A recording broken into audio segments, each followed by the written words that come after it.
25 tonnes de vêtements usagés sont déposées chaque année rien que dans la déchetterie de Castres.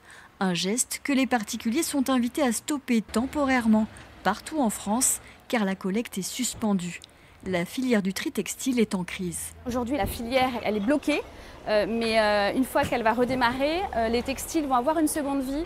Ils vont resservir à quelque chose et d'où l'importance aujourd'hui de les conserver à domicile pour éviter qu'ils se retrouvent dans les ordures ménagères. Les camions sont toujours à l'arrêt sur le parking du relais 81 comme dans tout l'Hexagone. À l'intérieur, seule une partie des 60 salariés continue de travailler en triant les stocks. Alors là on arrive sur le poste de craquage où tous les vêtements collectés passent ici avant d'alimenter la chaîne de tri. Sur le tapis les vêtements vont arriver ici et donc toutes les opératrices vont trier selon différents critères. Que s'est-il passé pour que cet établissement français, acteur majeur du tri, se retrouve au bord de la faillite?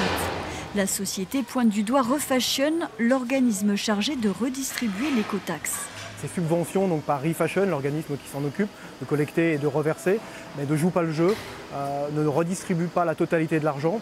Et nous là on en est arrivé à un point, à un stade où ça nous coûte beaucoup plus cher de collecter et de trier que ce qui nous est reversé. Donc nous c'est plus viable pour nous. En cause également, ces achats immodérés de vêtements de basse qualité, la fast fashion perturbe les débouchés de la filière.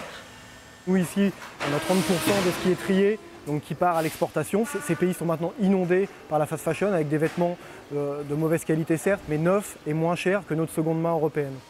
Des négociations ont été entamées avec l'État et les acteurs de la filière, mais pour le relais, le compte n'y est pas encore pour lui permettre de sauver ses 3000 emplois.